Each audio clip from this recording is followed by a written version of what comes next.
Welcome back to the Sideline Podcast. We are your hosts. I'm Terry Jones. And I'm William Hicks. Hey, and this is the first time we're on camera together. Back on campus. Back baby. on campus right here. Yeah, how you feeling right now? We back on campus. You excited? I'm feeling good. I'm excited. I'm ready for this semester to start. Yeah. I'm excited to be back, hanging out and stuff. Chad, we got so much like we got now going on. Like we back on campus. We got this right now. We got Woo 91s coming up. Yes. Everybody stay tuned for that. We got an update for y'all. We're going to try to upload every Wednesday at 8 o'clock for y'all. So make sure y'all know that. Type that down, write down, whatever. So y'all ready for us. But every Wednesday at 8, we're going to still try to get our Woo 91 from 6 to 7 every Sunday. You feel me? But we back and be excited for more. We got so much content coming in. Yeah. Be excited. Yeah. We're in person now, so we're definitely going to be able to connect our ideas and start maybe vlogging a little bit. Yeah. Behind the scenes stuff. We got some ideas brewing. For sure. Hey, but before we kick off and everything else, college football. College football, baby. Oh my Big goodness. weekend. Those last 2 games. Hey, man. We had Ole Miss in Miami. First game. Hey, I predicted like a blowout kind of. I didn't think it was gonna be back and forth. I thought which was crazy. My exact prediction, I believe, was like 21 to 28. Mm-hmm. It was really close, dang near to that. Ole Miss only scored 27 points. I thought Ole Miss was gonna win. I knew they had a fire on their edge. Trinidad Chambers was an absolute dog. Yeah. Like I was thinking, okay, yeah, Miami has a good D line, right? If they get pressure, Trinidad's on to run. He was able to run without the pocket. He did take a lot of unnecessary sacks along the way, unnecessary throws along the way. So he had a rough day, but he didn't play bad. He showed that he is that guy. Yeah. But I just hate that Miami won simply just because I'm a Ohio State fan. But they play well. Yeah. Carson Beck is a dog. Mark Fletcher is the best running back right now in the playoffs. Left, obviously. Okay. He's still come back for another year though. So, and it's actually crazy. I was doing some research, right? And I was watching some shows the other day, and the comparison for this national championship game that's going to come up is crazy. Like the talent, like everybody knows, right? Indiana doesn't have the raw talent like it ever has. Like they have all these 5 stars, 4 stars. No, but Miami does. Miami predicted that Indiana might have around 5 or 6 draft prospects going into the draft this year, while Miami's looking at more around 8 to 12. Mm-hmm. And that's really not a real number because they got a lot of 5 stars that are coming back, like Mark Fletcher, that are coming back and playing. So the talent gap is big, but the way these two teams play, it's so ridiculous, dude. It's gonna be a nice game. It's gonna be so good. But I do believe that the coaching in Indiana is just so much better that they might not have like the talent and like the raw talent that Miami might have. Right. And the coaching is gonna like support that. Yeah. They play good defense. They play great defense. It was it's nice. It's so good. And I really don't believe in Carson Beck. I'm not gonna say I don't believe in him because once again, he's only lost 3 real games in his career so far. And he's a proven winner. And he has a team around him this year who's determined, who's like really wants to win. I'm not gonna sit here and say, they don't have a chance. I still believe, and I said like last week, that this is Indiana's championship to lose. Ooh. This is their championship to lose. It was proven when they went and played Bama. It was really proven. Hold up, it was proven in the regular season when they went undefeated. Then it was proven when they came back out and everybody's like, Ohio State's number 1, the best defense in the country, the best offense in the country. Julian Saints better than Mendoza, even though we know that's not true. And they still came out and they won the Big Ten championship. It was proven then how good they were. It was their championship to lose. They came back, dominated Bama 38-3, come back out, and then they play Oregon. Now, Oregon was still my sleeper. I still thought they were going to go to the next chase. I thought Dante Moore was going to be good. I thought Babe was going to have a nice game. Now, their running back did not play. I would not pick them if their running back wasn't going to play. That sucks really bad for them because a lot of their success comes from their backs. Mm-hmm. Now, they did have like a really good backup back end. He played amazing. I think he had like a 75-yard run or touchdown in the beginning of the game. Yeah. But, missing some of your best guys, that's going to hurt you. Yeah. In Indiana, this is their chance to lose. I mean, they kick, we can say they kicked their butt. Yes. Bad, too. Like, and that's probably I don't know if they're gonna fire Dan Lanning after this No, I because it's like he think they gets there. should. That's 2 years in a row where you get to where you want to be so far, and you embarrass. You get publicly embarrassed Yeah, on national television. I mean, we go back to last year. Jeremiah Smith tortured him. yeah, The first half, I destroyed him. put up 21 points with the first quarter against him, and everybody's like, "Oh, they have Dylan Gabriel. They got all these different guys, 5-star prospects. This is the team to beat." Mm-hmm. Rose Bowl, best Coliseum in football. Mm-hmm. Embarrassed. Then you go out this year against Indiana. You're a dark horse right now. You have all this build up hype behind you because you're not saying anything to the media. There's nothing big coming up. Everybody's like, is Dan Lanning going to do what Ohio State did last year and take what they learned last year and become even better? No. They come out and they get embarrassed. Dante Moore has a terrible game. I've never seen a. Even you said it in our group chat with our friends. When you snap the ball, right, and a quarterback, and it's a fake motion to the run, you get out of the way. You He move was off the like center of the butt. off the center line. You got to get off. You got to get off of it. He stayed on it. Mm-hmm. Fumbled the ball. I think he went for 6. Yeah, it was. That was the just score. Big man rumble. I mean, and things that even the broadcast said during the game. Without those turnovers, they were not playing a bad game. No, that the second half they came out like towards the end of the game and they actually started playing football. But that first half, they scored the touchdown. Mm-hmm. Okay, first play of the game, pick 6. Pick 6. Okay. But then Dante Moore came back with a whole drive for a touchdown. Beautiful. And I said, okay, that's fine. Mm-hmm. It's gonna be 42-7 at halftime though. I looked over at my dad, and my dad was looking at me. I said, it's gonna be 42-7. He was like, no. And it ended up being 35-7 at halftime. Dude, it was things that you're not. No matter how good you play, you won't win a game if you have 3 turnovers in the first half of the game. 3 turnovers in the first half, ridiculous. Indiana though, once again proven they are the best zone defense in the nation. Improved the first play of the game, came right out of his zone, pick 6. Yeah, he didn't see him. He didn't see him, but just jumped the ball, 6 touchdown. Now everybody like me, when you're home, you see that this game's over. Yeah, it's over. I saw that play. I'm sitting there with my dad. I'm like, this is Indiana's championship to lose. I try to tell you, this is their championship to lose. Like, they're too good. They're too fundamentally sound. It's actually, and I was watching some shows, and it got me thinking, right? If Indiana pulls this off the 16-0 season, right? It's time that we can put them in these conversations with 2019 LSU.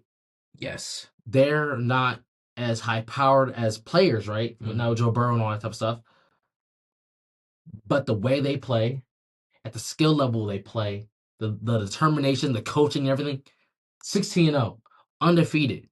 Came back, lost in playoffs last year. Came back, went undefeated in the regular season, won the Big Ten championship. Not only won the Big Ten championship, went undefeated, was the first team ever in the 12-team college football playoffs to win after a bye week. Yeah. And it's a chance to win that championship. If they win this game, they are in that conversation as one of the best college teams that we've ever seen. And it's not even the firepower. It's not. Literally just coaching. It's just coaching.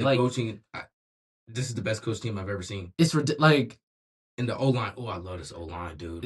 Netty brought over a bunch of people from JMU, right? You know, Elijah Sarart, 75 yards, 2 touchdowns, and 7 receptions. Just a kid from James Madison. Yeah. Just a kid from James Madison. He's not no 5-star. He's not a 4-star. He's not what everybody looks to be a future first-round pick. No, he's just a kid who has heart. A kid who's well coached. These boys played. Yeah. Charlie B proved himself against Ohio State. Charlie Becker proved himself. Him being black, the best duo running back in college football. Yeah. And everybody was predicting, it was going to be Penn State at the beginning of the year because they're bringing back people. Mm-hmm. And then everybody thought the best back is going to be Jeremiah Love. You know, this and this for it. Them boys is bad. Dogs. And that O-line, like how you said, I love it. Fundamentally sound. Just the concepts that they have. Yes. It's hard to, as a D-line, to break through it. Yes. Because there's going to be an open gap. Yes. And him being black, they're going to see it. Yes. I think Hemby broke over 1,000 yards this season. Yeah. In that last game. Yeah. Like, easy. It was... And, dude, they're both just dogs. They're both, like, elusive. They're slippery. Yeah. They're strong. And then to support them all, the whole team, you got Mendoza. Yeah. The Heisman. Mendoza, the Heisman. Which is also, that's so much pressure on him. Mm-hmm. He's beating the pressure. Yeah. Like that O-line, Dude, first off, Indiana's offense controlled the game. Offense. Now, that's actually crazy to think about after how well their defense was playing, right? Mm-hmm. Their defense was getting off the field fast. Yeah. Indiana controlled the ball for over 31 minutes the entire game. And they only gave up one sack. Yeah. One sack. Only one sack the entire game. They gave up, a couple pressures, Yeah. maybe like 3 or 2 in the whole game, but Mendoza got away. Mendoza He showed off the wheels. I think he had like a 22-yard scramble. Yeah. And then ended up fumbling it, but guess who picked up the ball? Who? His center. Mm-hmm. Come on now. That's chasing the ball down, making sure his quarterback is okay. You gotta love to see it. A game is so fun when you see an O-line have fun. Yes. If the O-line is out there having fun, having a blast, protecting their quarterback, they're going to be unbeatable that day. Yeah. 100%. They love them. And then I love watching them. The defense, once we get D'Angelo Pons, started with a pick six. Mm-hmm. In fact, Oregon's coach gave him the game ball, his pick six ball at the end of the game, which is great sportsmanship. Great thing, because not everybody would do that. Mm-hmm. Some people would be salty, like, oh, you scoring us, I'm not giving you this ball. They gave him the ball at the end of the game, which is beautiful. But their defense had 3 sacks, 1 forced fumble, 2 fumble recoveries, and 3 turnovers in the first half itself. That's all in the first half. Yeah. That is a fundamentally sound defense. They came out with the dynamite stick. Literally, first game or first play of the game, pick six. Pick six. They were already riled up, ready to get after the ball. Yeah. And then Dante Moore, he doesn't bounce back from it. Yeah. His draft stock just plummeted. He's cooked. Yeah. He might go second rank. Yeah. After that game, honestly. There's probably going to be a team out there that's going to want him in the first round. Wait, who again? Dante Moore. Dante Moore? Yeah. I think he's on. I don't think he's ready. I don't think he's ready for league. No. He threw 24 for 39. Yes. I mean, it's not horrible. He had over 200 yards, which is not incredible. But we seen yesterday, Dylan Raiola has just committed to Oregon. You're not league ready. We know you're not league ready. And you're probably not going to start over Dylan Raiola. Mm-hmm. It's time to hit the transfer portal. I don't know where he should go. Didn't Auburn's quarterback just transferred? I'm pretty sure, yeah. I don't know where he went, though. Did he go to? I think he went to Oregon. He did? I'm pretty sure. That's crazy. Yeah, I think 2 nice quarterbacks done transferred to Oregon. Dan Lanning has taken 2 former 5-star quarterbacks in the past 3 years, which is Dante Moore and Dylan Raiola. Mm-hmm. They were top 2 for both years, 5-star. Top 2 quarterbacks in the nation. You got to do something with them. Got to win the chip. Things that you have players on your team. You have elite players on your team. You're Oregon, and you can't win. And I hate to say it, but it really does come down to, if personnel is that good, it comes down to coaching. Yeah, because it'd be different if your personnel wasn't that. Like, if Netty's team didn't work out, it's not really his fault. It's personnel, but he's such a good coach that he makes the personnel work. Dan Lanning doesn't make the personnel work. He can't get over the hump. He can't make it past where he needs to go. Mm-hmm. I mean, that's 2 years in a row where you were practically almost 1 or 2 wins away from national championship. 2 years in a row.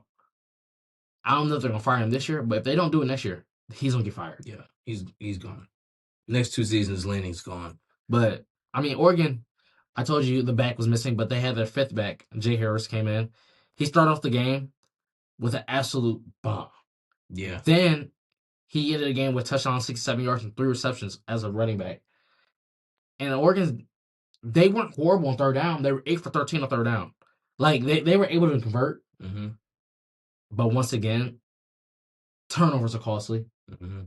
which makes it hard to win a game. I hate that. Their defense there's nothing good about their defense, but the whole game. I think their defense is absolutely horrible. Yeah, they got torched. It was actually terrible, so there's nothing good to say about them. But we got national championship Monday, January 19th, Indiana, number 1 Indiana versus number 10 Miami. And this is funny, because Miami is in Miami. National championship in Miami. Mm-hmm. But they're the away team, and they have to use the away locker room because they're the 10th team.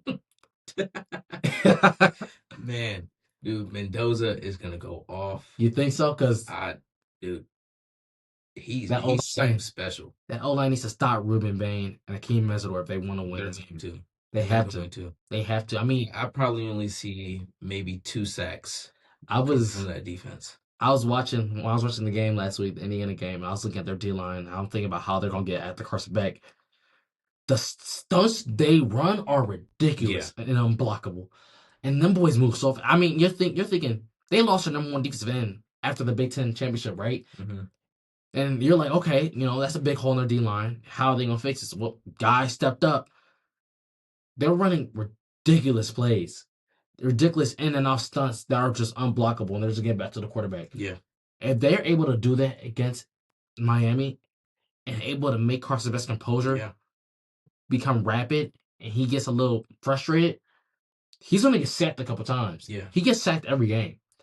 And if we saw what he was like at Georgia, we seen when things get riled up, he loses his composure. He Yeah. loses. He gets sacked. He throws bad picks. He fumbles the ball. He doesn't be the player he really wants to be. I mean, because I was reading this thing this week, and they're predicting he's gonna be like a day 2 pick, maybe, right? Yeah. And or if his success continues to grow, he could be the second quarterback off the board. But also, we don't see it until day 2, day 3 because there's not really that many quarterbacks that people are looking for. I don't really like Carson Beck. I don't think he's No. that explosive. He's not. I don't think he is. He don't got like that like dog. Like he don't got that X factor in him that I see in Mendoza. Like Mendoza, he gonna sling it. Yeah. He's either gonna fire it down the field or Yeah. he's gonna put that beautiful soft touch on the ball Yeah. and put it only where his receiver can get it. Yeah. Like he's got that dog. He's that X factor for that offense. He's definitely the glue for the whole team. Yeah. Carson Beck, like you can put the ball in other people's hands and they're still going to perform well. Like they're still going to win games. Yeah. You could put the ball in the running back's hands. You could put it in, do little like screens and stuff to your receivers. He don't got like that pop that I'm looking for Yeah. in a quarterback, especially for the next level. Yeah, no. Like he doesn't. don't got it. Like he can move and run and get that first down when he really needs to. Yeah. But I'm not seeing that explosiveness that's going to win him a championship. And he hasn't played a zone defense as good as Indiana. Mm-hmm. And how well they cover, I think he's have trouble. I mean, once again, everyone knows this. But that touchdown that he had last week should have been called and brought back. Should have been brought back. Markel Bell, probably one of the biggest linemen I've ever seen. 6'9", over 300 pounds, left tackle. He held the entire game. The refs didn't call a single hold against him the entire game. And it's like, okay, so now you're playing Indiana and the stunts that they have, right? So you got Markel Bell on the left. You got Francis Magiola, who's a projected first round top 10 pick. If they need to have a great game. Yeah. They need to have a great game, especially Francis. Because, once again, this depends on his stock and where he's going to get drafted at right now. And if he doesn't have a good game against his defense, I don't know how far he's going to fall. Markel Bell, I don't know how far he is. He's just sloppy. His footwork is. I'm gonna be brutally honest with you. His footwork is horrible. He can't move laterally. He gets too handsy. I mean, every all lineman I know knows this. The minute you put your hands near his shoulders, outside, that's holding. Yeah, they know that. Place. I saw this dude outside shoulders. I saw him rear neck chokeholds, putting people in Kimuras and stuff. I'm like, call the flag. I watched him just run straight into the end zone. I'm like, y'all don't see that, dude. That game was. If they get away with this against Indiana, there's something up. But I don't think they're going to get away with it. I think their D line is just too ridiculous to get back there. Yeah, they're going to get some pressure on Carson, and if they put that pressure on Carson Beck, it's over. It's going to be over because he's going to be under too much like duress. He's going to have hands in his face. Yeah, he's going to have people running at him. He's going to have to move out the pocket. Yeah, especially with his left tackle being sloppy. Mm-hmm. He's going to have to roll away from him. Exactly. And they're gonna bring pressure off that side. They are. I can already see it. They're gonna bring an outside linebacker. Mm-hmm. They're gonna bring a corner from that side. Yeah. And dude, that defense is just nice. I'm excited. I'm ready to. Who you got winning? Make a prediction right now. My prediction, you already know. I got Mendoza and family, bro. I got Indiana too. I think it's their change to Toulouse. they should win this game. I think the spread was like 7.5 already, which is it went up crazy for a national championship game. I'm really scared that this can end up being like Georgia and TCU a couple years ago. Mm-hmm. I hope it isn't. I really want to be competitive, but I don't know how they're gonna play. Hey, I'm seeing another blowout. I honestly think that competition, coaching, and skill wise, Oregon is better than Miami. Yes. Like, it's not far. Yeah. But they are better than Miami. And we just seen what Indiana did to them. Like I'm pretty sure Mendoza's little brother is gonna finish the game. I hope they don't do that. That's gonna be real disrespectful. I would do it. I would do it just because, especially if you already have a national championship in your hand. Yeah, if you have you're up by 30 at the end of the fourth, bring the backups in. That's just so. You got to give them the experience of playing a national championship. It's like a lack of respect. Yeah, but it's also like they put the work into. Right. They can get some shine if they have the opportunity. I would love to see the backups play. Yeah. At the end of the game. I don't know, man. I just hope this game is good. I'm not gonna lie, but it's gonna be good for the Hoosiers. For the Hoosiers, it better be good. I got them winning. I got the Hoosiers by, I'm gonna go 22.5. Look, if every single DraftKings fan do it, everybody got them winning. They better win. By 7.5 favorites, I got Indiana. Yeah. But look, Hoosiers. NFL weekend already. Ooh, Players are starting. There's so much stuff has happened within the past week. We have Black Monday. All those coaches getting fired. Stefanski getting fired. Harbaugh getting fired. It's looking like some people on the hot seat.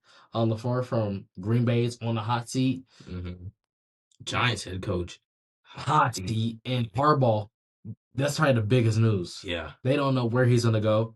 He's supposed to move down to his top 4. Yeah, top 4 teams right now. So I would love to see Harbaugh rebuild Miami. I don't want to. If I want him anywhere, I feel like he would be nice in either where he's been. He had an interview with Atlanta. I would love to see him in Atlanta. Yeah, it's really looking like he's leaning towards the Falcons. Yeah, I'd love to see him either 3 teams: Atlanta, Cardinals, or Cleveland. Only those 3 teams. I don't think anywhere else is going to find any success with him. I mean, we go with the Falcons first. I mean, Bijan, you have a crazy offense.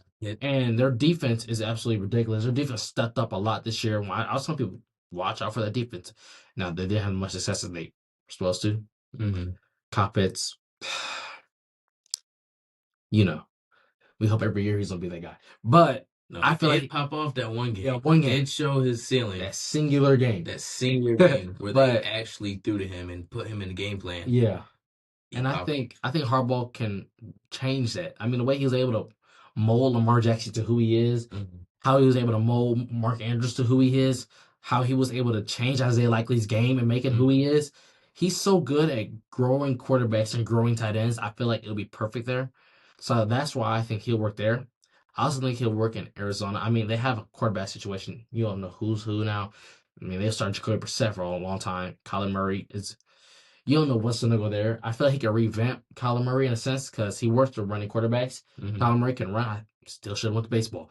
But he can move out the pocket. He can scramble. He can throw. He needs to learn how to step in the pocket like Drew Brees because he's a smaller quarterback. Yeah. But once again, I think Harbaugh can fix that offense. And then lastly, I think he can work in Cleveland because they've established that, they have a quarterback now they're going to try. There's nobody else they can get with 6th pick in the draft.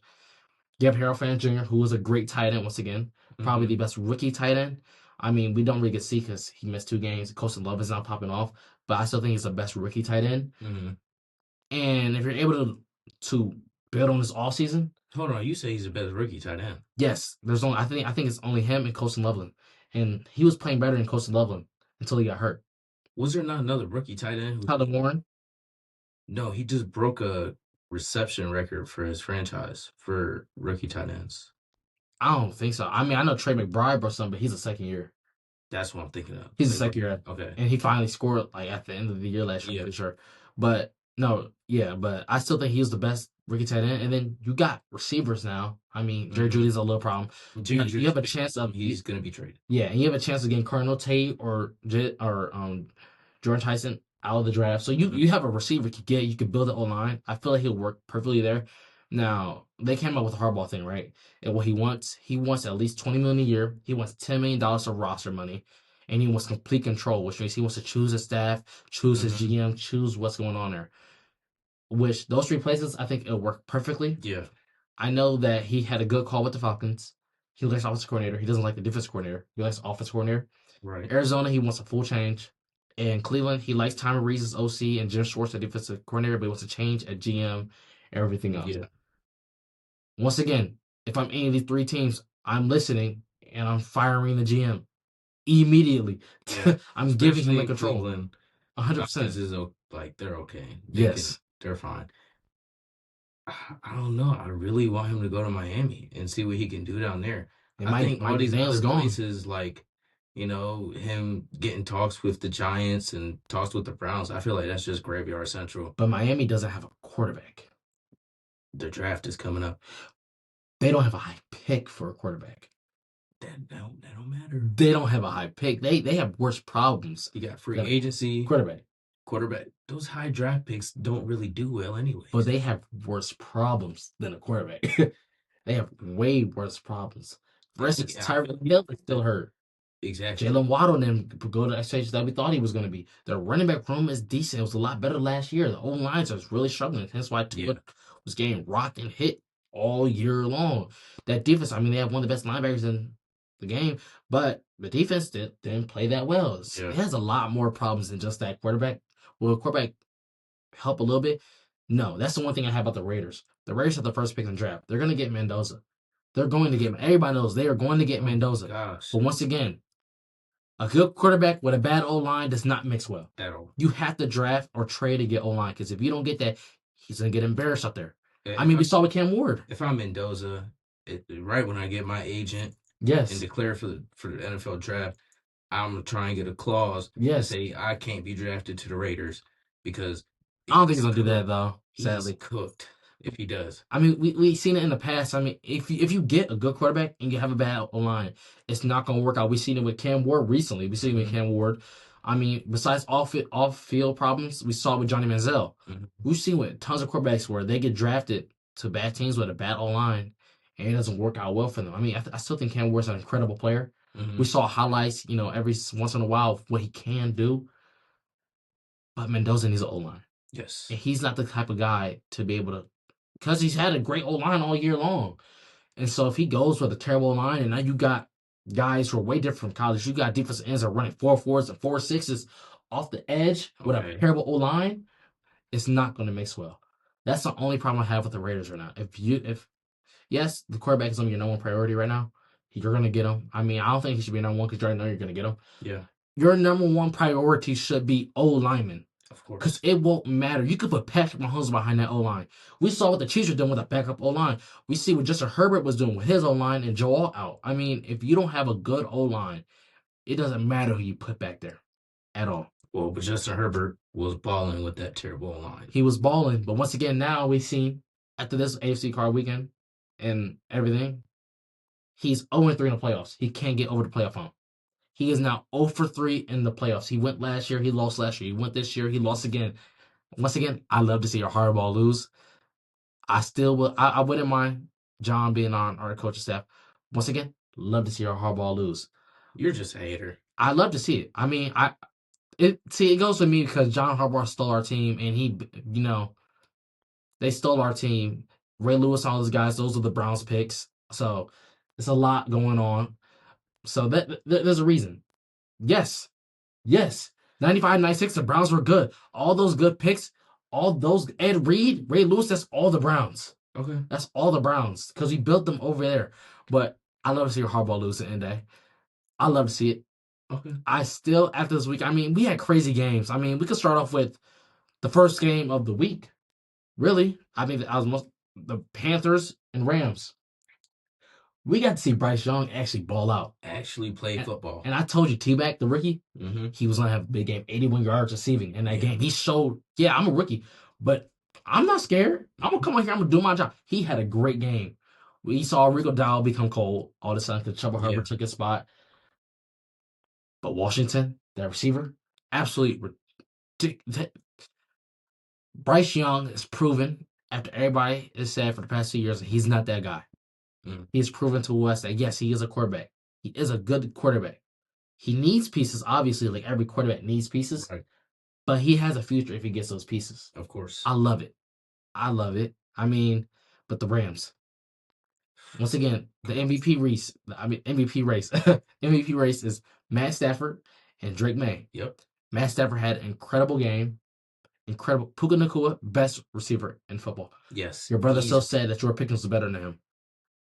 That was my dad. Oh, that was your dad? Really tried to debate me and say that George Pickens, as a number one receiver, would be better ridiculous. than Puka Nacua. That's so ridiculous. And Puka just came off of a knee injury. And so much other stuff in life. And he just came off a knee injury, and he's still the number one in receiving yards. The first drive he caught 4 balls and scored a touchdown. Come on now. 125 yards, 2 touchdowns, and 10 receptions in the game. He himself obliterated them. I mean, Kyron Williams as well. We already know he's a dog just off of fantasy. For the past 2 years. 75 rushing yards and 1 touchdown, 13 carries. Obliterated. Matt Stafford, 24 for 42. 304 with 3 passing touchdowns, only 1 interception. He ran the ball. Matthew Stafford ran the ball. He used his feet. He only had 3 rushing yards the entire season to this How game. many he got now? 0. He took a sack. But he did run for 6. He ran. He actually used his feet. He used his legs. Old man Stafford used his feet. Old man pushing 75, like with Phillip Rivers and Aaron Rodgers in the league. Once again, we have grandpas in the league. Yeah, but he ran. I still think Drake May is winning this race.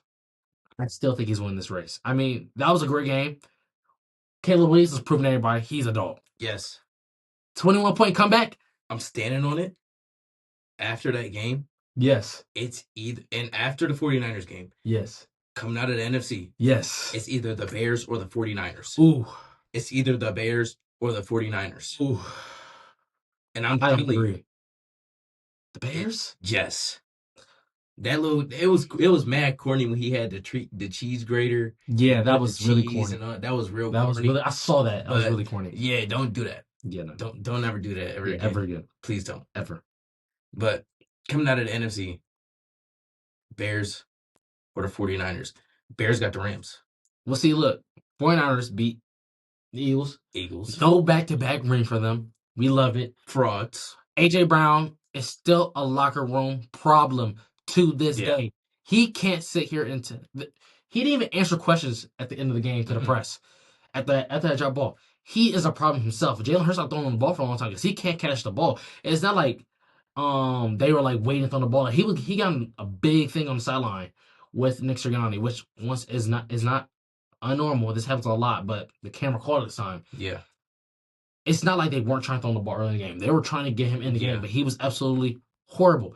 Jalen Hurts, once again, not a top 5 quarterback at all. Carried by Jason Kelsey in our O-line for years. He's not a great quarterback, and we've seen it. Brock Purdy, though. You said it last part. He's Mr. Yes, sir, isn't he? Yes, he is. He is Mr. Yes, sir. That's a yes, sir captain right there. Now, whatever coach say, yes, sir. If you want me to hand the ball and it's 4th and 35, yes, sir. He will do whatever the coach says. Yes. He's going to do it. Yes. Jalen Hurts, on the other hand, they took a timeout at the end of the game so that they can go over the next play, get the first down, hurry it up, get into the end zone. Right. I'm sitting there talking to my dad during this timeout, and I said, I promise you Sirianni's going to come over to Jalen and ask him what he wants to do. And I said, Jalen is going to tell him all goes. Right. What do they run? Mm-hmm. All goes. All goes. Throws in a triple coverage. And things that, like, Devontae Smith had a good game. Yes. Saquon had a decent game. He first drive he had was ridiculous. Yeah. I mean, absolutely ridiculous. He came back, fought back, but in the day, we saw throughout the year, Eagles are not good. No. I think they're going to make it far. I truly think they are for 49ers are nice. Once again, prayers up to Kittle and his family at the, towards Achilles. Yeah. Off the bone. And that sucks. That's a big reason why I don't think 49ers are going anywhere after this game. I think they're done. I think Christian McCaffrey is a dog. I think he's comeback player of the year. the way he's been playing this year. But they got Seattle next week. They got Jackson Smith and Jigba. They got probably the best defense in the NFC that they have to play. Yeah. And we see how Brock Purdy responds when he plays those really good defenses, which is why he hasn't won a bowl yet. Yeah. Which is he really could have won a bowl against the Kansas City Chiefs, but once again, that linebacker corps was ridiculous. Wasn't that his rookie season, though? Yeah, but look. He was mystery relevant. But look. Last pick in the draft. But look, he was like the 5th-string quarterback coming into the season. Doesn't matter. He had Brandon Ayuk, Deebo Samuels, Christian McCaffrey, Jawan Jennings. 22. That's and two. He was barely in the game plan for and the he had season. Fully healthy offense. Fully healthy. You had the best left tackle of all time, Trent Williams, your team. You had 3 great receivers. You had the best running back in football. You had the best fullback in football, Kyle Juszczyk, who is able to get mobile out the pocket, who's able to catch balls and run and block. You had a crazy offense. The downfall was your defense. Dre Greenlaw got hurt. You only had Fred Warner. Doesn't matter. That offense needs to score. Yeah. That offense needs to score no matter what. And even if you're mystery relevant and now you're the quarterback with those many options on your team, once again, I told you, good quarterbacks can't thrive with a bad O-line. He had a great O-line, and he was a decent quarterback, and he had great receivers. Mm-hmm. He did not thrive one bit. That's a problem. He's older now. He's more mature. He is more mature. He's Mr. Yes, sir. Right now, for the 49ers to beat the Seahawks, right, the offense has to continue to click.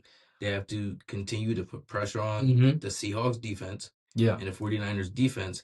If they're going to run that zone and not run man, they have to lock up JSN. Yes, they do. Devontae Smith was open. He would find a soft spot in the zone, and Hurts is gonna flick it right to him.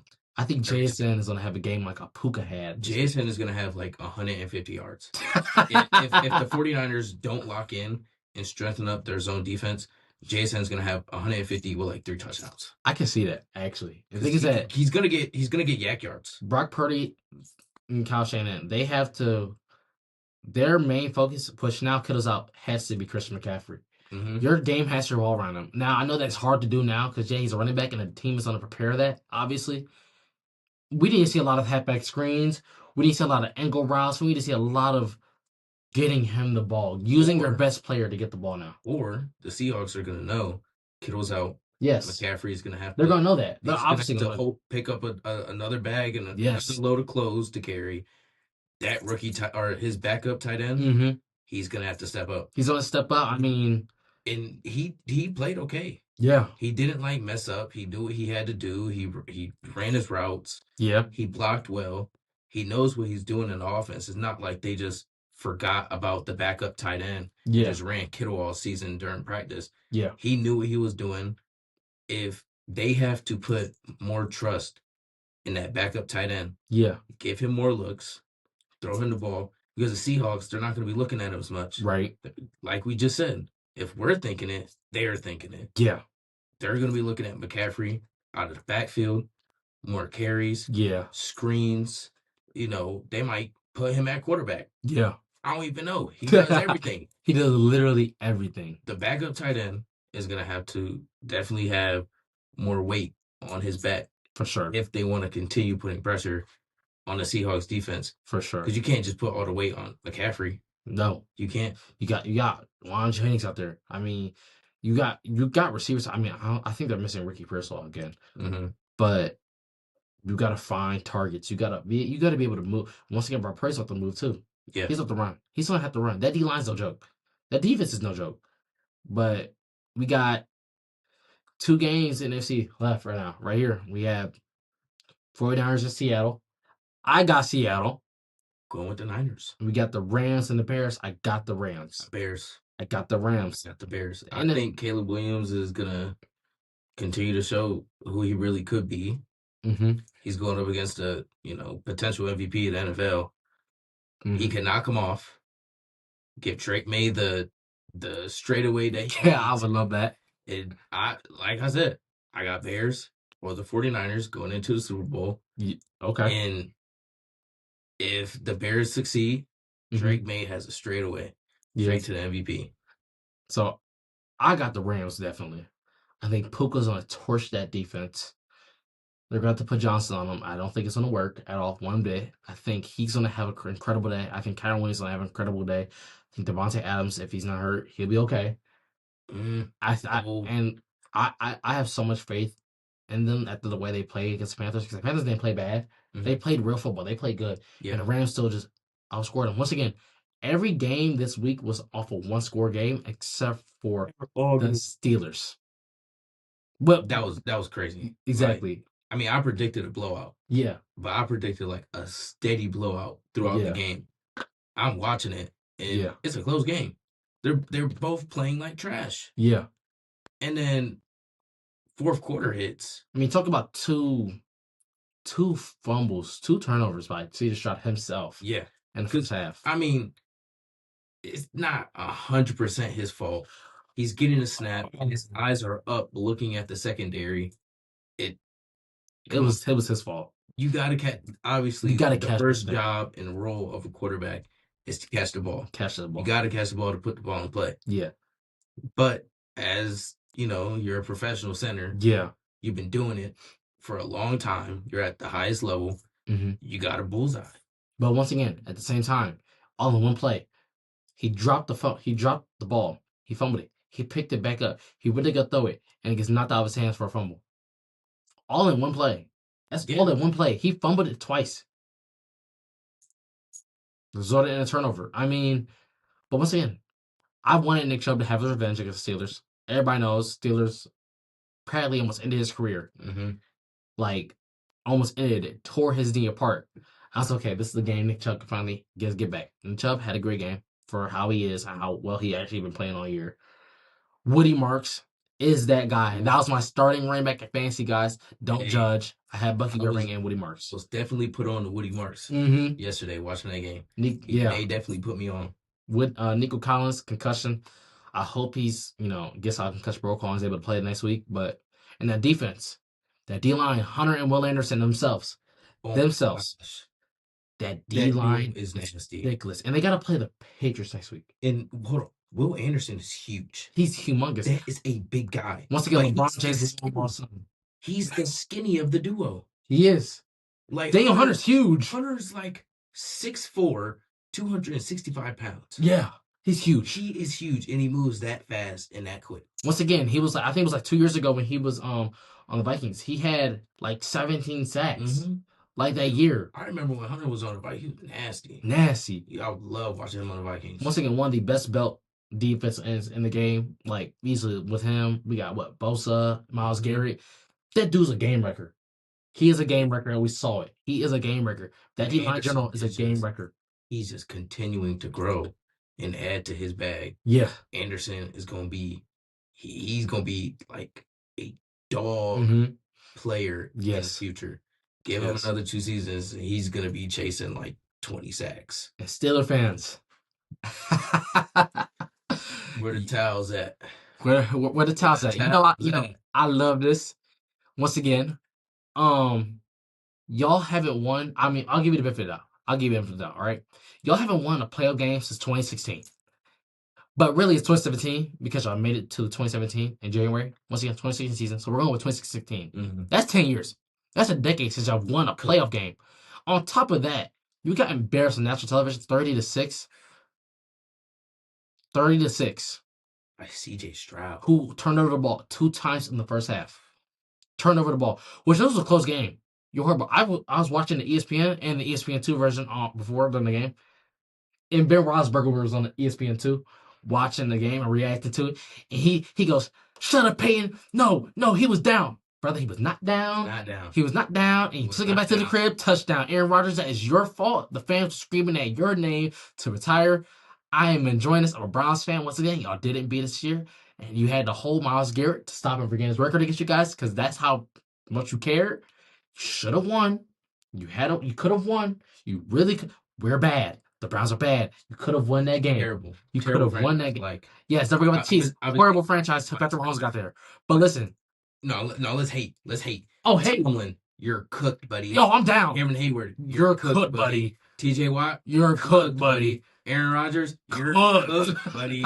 Like, everybody. Gone. Jalen Ramsey, go ahead and pack up your bags. DK Metcalf, you're cooked. You hit a fan. You missed 2 weeks. You came back. This was your redemption. You're cooked, buddy. You're cooked. You dropped a wide open ball, and Aaron Rodgers decided not to throw it to you for the rest of the game. For the rest of the game. Aaron Rodgers rather throw the ball to the other team than DK Metcalf. To the other team. He'd rather give it to a defensive lineman than throw it to you. That's sad. Let's hate.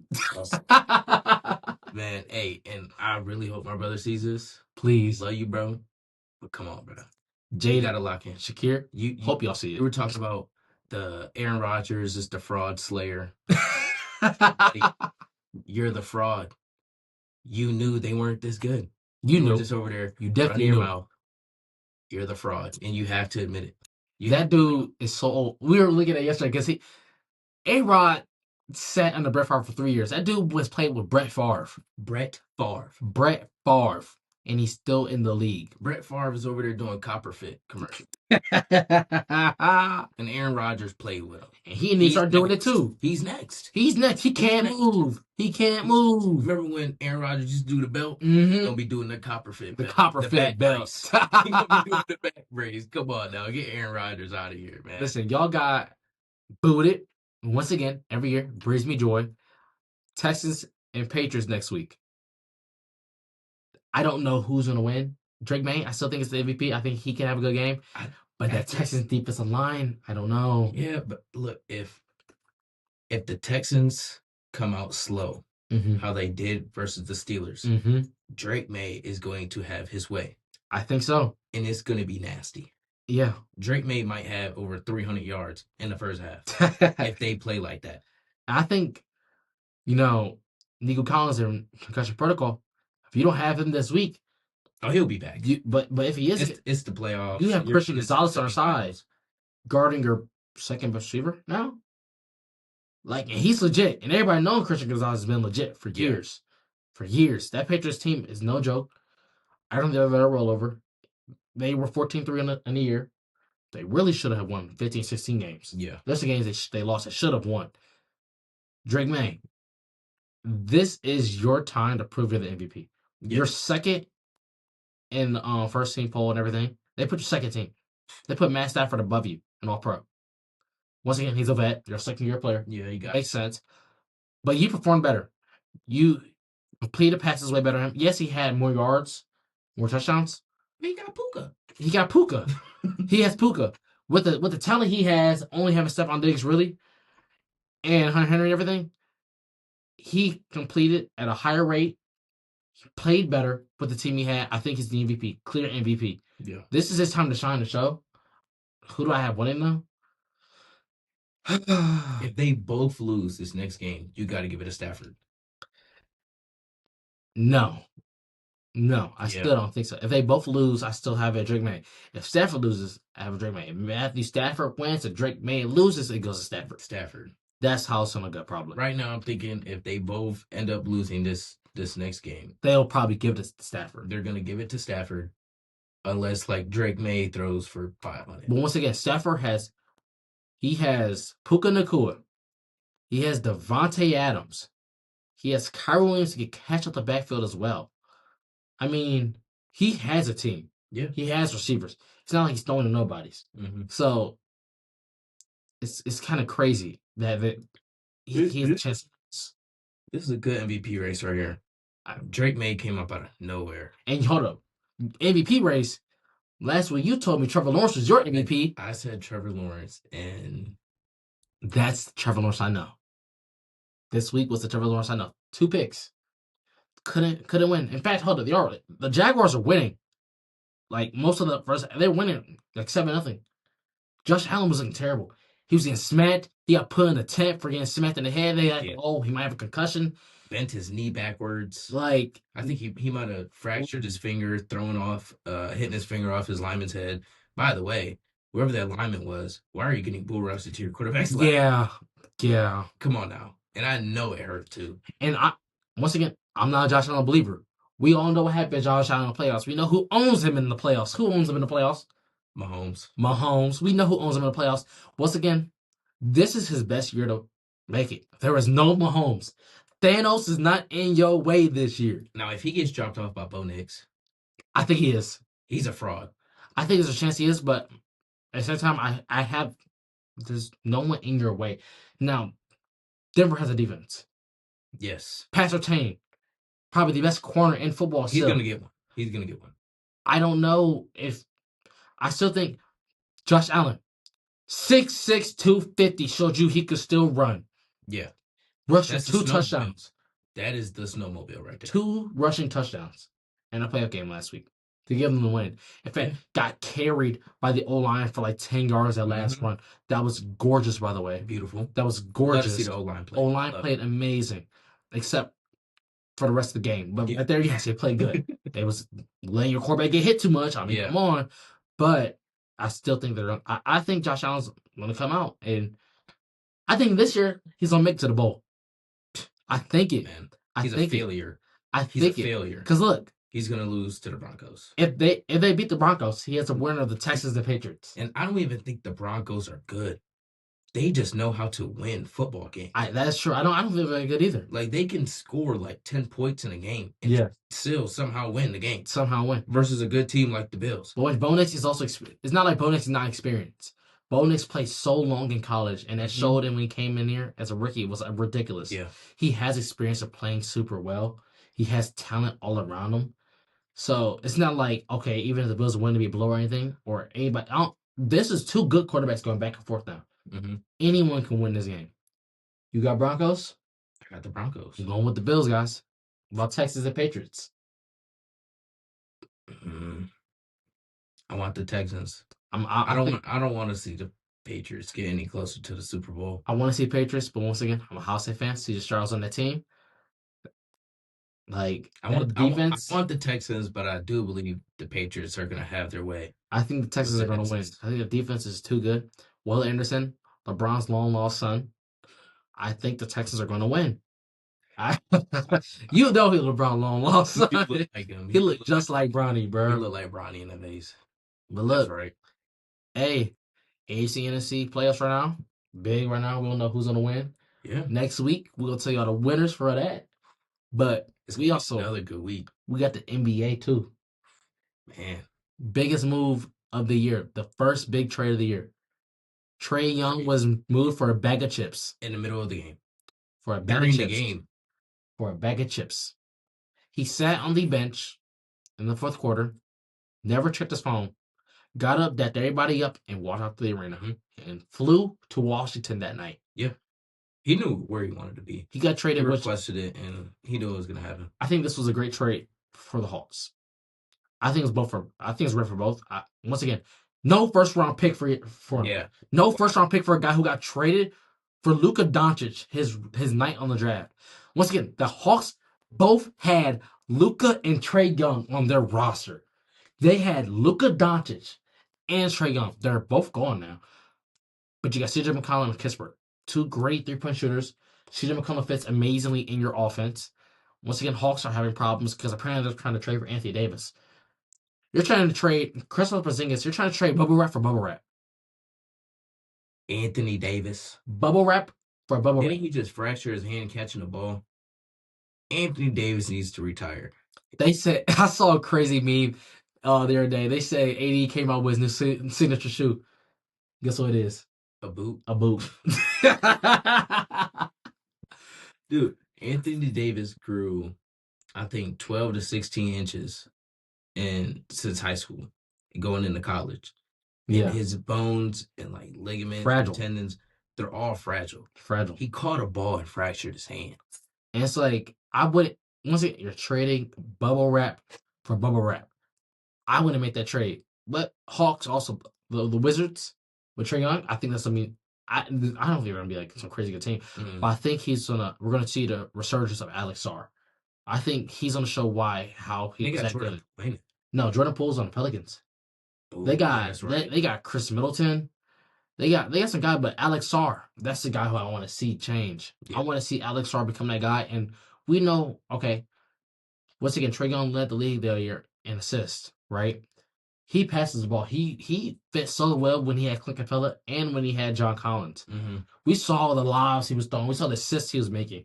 If he's able to get Alex Sarr more involved in the game and reach his potential, I would love to see that. Will the Wizards go anywhere? No. But they will have a good player. It's going to be like the Hornets. Yeah. LaMelo's going to be good. But they're going nowhere. at all. At all. LaMelo is on the bench. LaMelo is on the bench now and dropped 30 He is points. a 6-man off the bench. First game as a 6-man, he drops 30. They think Concanoopo is going to be better than him. I think Concanoopo's great. Fastest player to ever get to 100 threes. Yes, he's averaging over 20 points in a year. Yes, great. He's made the most threes. Like, yeah, no, he hasn't, but he's getting there.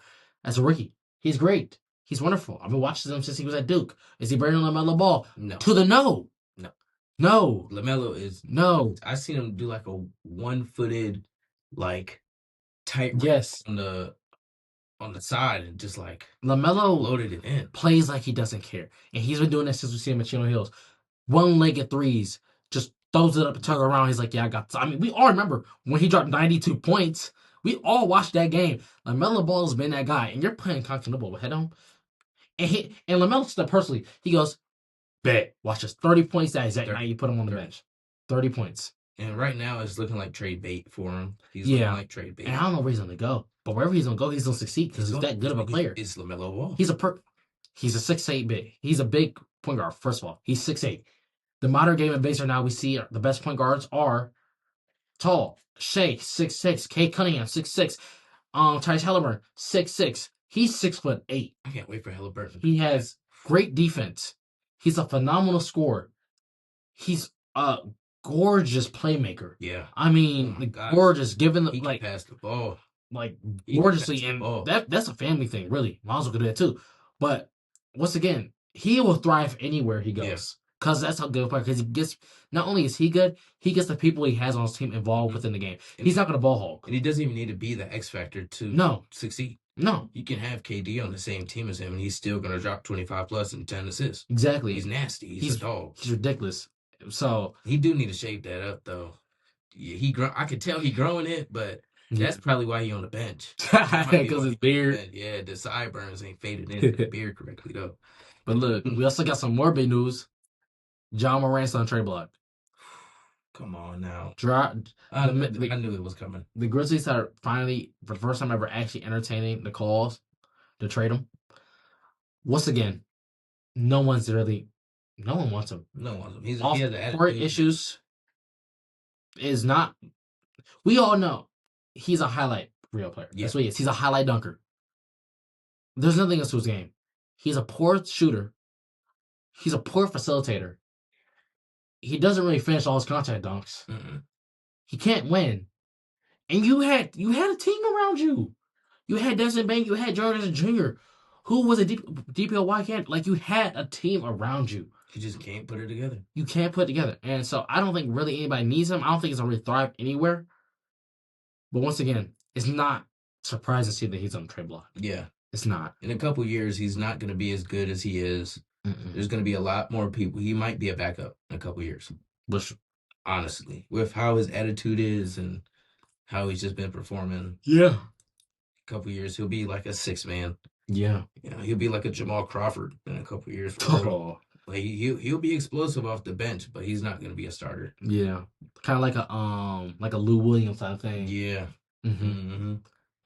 He's nice though. I like watching him, but he's not really fitting in. He was great in college. Yes. He was great in college. He was really good his first couple years. Really good. Really good.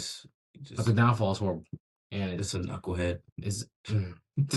He's really just a knucklehead playing basketball. Last big news of the NBA. This was the biggest news all offseason. Where is Giannis going to go? He went and did an interview after the game. And he told them, basically, is that he has no desire to leave and that he is not the boss. The team is the boss. He's an employee. It is their choice or not if they want him to go. Mm-hmm. But other than that, he's going to be the employee and stay, which is, once again, amazing to hear from such a veteran who stayed there his career so far, won a ring, won an MVP and a Defensive Player of the Year, won one of the hardest finals ever. And to hear somebody say that, because we don't see that anymore. I mean, there's guys that have stayed their career. Curry is current. Yeah. Giannis is current, but we've seen guys, Kobe did it. But overall, over the past 23 years, we've seen the change of people hopping teams. We've seen KD hop teams. Sadly, we've seen LeBron hop teams. We've seen people hop teams. So the loyalty is not always there. And to see somebody with that type of loyalty that doesn't want to leave unless they make the decision, is very rare to see. Jokic is going to be like that. I think 100%. By the way, I honestly do think Jokic is the best player in the NBA. Might. He's easily Maybe. He's easily the best player. Easily. Yes. Yes. Jokic He's averaging a triple-double. That big. That fat, by the way. That fat. Triple-double. A man don't care about the basketball. He cares about his horses in Serbia. Yeah, he's just triple-double. having fun. Triple-double. You're getting bodied by somebody just having Which is, and, I also talked about this, which is crazy. He's talked about the 65 game rule, how if you don't play 65 games, you're out of awards. He was like, he said that like he loved it. He loved it back when he was younger. Older you get, you're out of these races because you can't play. I mean, LeBron, he's 41. He went and did at the game, and everybody's like, "Are you gonna play this game?" He goes, "I'm 41 years old. I would not play another back-to-back you'll ever see again." I am 41 years old. I'm not playing a back-to-back game. He said every back-to-back game is gonna be TBD. Yeah, every single one. And Giannis was like, "Okay, yeah, this rule was great, but now you got great players who get injuries are now out of the race. Jokic might be out of this race soon. Yeah, he's supposed to be out for weeks. He could be out of this race. Wemby can be out of this race. We've seen it when Embiid happened. Embiid was clearly the best center when it was there. Yeah. Out the race. I mean, Giannis could get hurt. He could be out the race. Shea could get hurt at some point. So it's like, yes, I understand the rule, right? I mean, we remember, I think it was like 2014 or something like that when Kobe did this interview, and he was like, yeah, people come to these games to watch us play. Kobe's thing is that he wanted to play every game. The fans pay money to go watch him play. Why would you not play? They're paying you this money to play. These fans are coming. You don't know how much money these people have. The family can spend any last $100 to come see you. And they're buying tickets weeks away. Weeks away, and like they're planning to come see you. I mean, we've seen it, and it's like, okay, so this is why we're making a rule. The fans come to watch you play, and if you choose not to play, you will not get the award. Yeah, makes sense. But if you get hurt, that's not your fault. Yeah. So there's got to be some type of restructuring. Flexibility, especially with like injuries and stuff. Because like once again, Jokic is averaging a triple-double.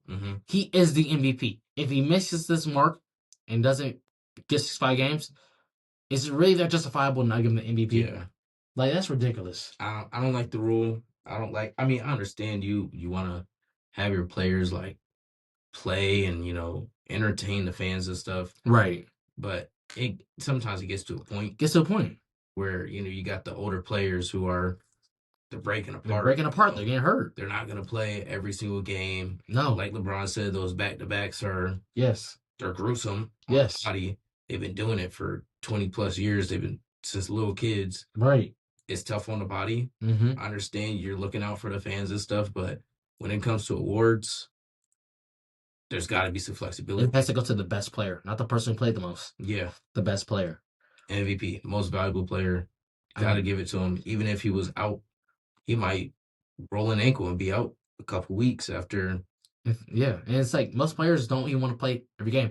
Kobe said himself, regular season doesn't mean jack. It means nothing. It doesn't matter. If you finish in a spot for playoffs, that's cool. Yeah. It doesn't matter. You don't have to be the first seed to make playoffs. Regular season doesn't mean nothing, which means these guys will rest. We saw with Kawhi how he was on low management for so long. It's like, it doesn't matter. Now, American fans, yes, we want to see you play. Yeah. You should play this to give these fans a game, to give them a show. But at the same time, it doesn't mean anything to get to the playoffs. And these awards with people missing time because of big injuries is just so ridiculous to me. Once again, I'm a Cavs fan, guys. I'm a Cavs fan. Evan Mobley was incredible last year. He was incredible. Wemby got hurt. He was out of the rest of the Defensive Player of the Year. It went to Evan Mobley. And I'm 100% legit. And I will tell you the truth. Evan Mobley didn't deserve it. It was Wemby's all year long. With the amount of blocks he was averaging per game, without getting a block every single game. Oh, he's 7-4, it's easy. No. No, it's not. These are NBA players. These are the best of the best. He was the best defensive player. Once again, it's going to him this year. Yeah. It's going to him this year. He's the best defensive player in the game. And because of him getting hurt, a massive injury, he doesn't get the award. He's out the race, and then we give it to Evan Mobley. Yeah. And Evan Mobley's still a great defender. Mobley's he's on a little down streak right now. I don't think he's on a down streak. I think he's the reality of what people are saying. 2 years ago, the Cavs got eliminated by the Celtics in round 2. Yeah. The last game of the series, the Cavs had nobody play. Literally. Mitchell was how, like, all they had was Evan Mobley.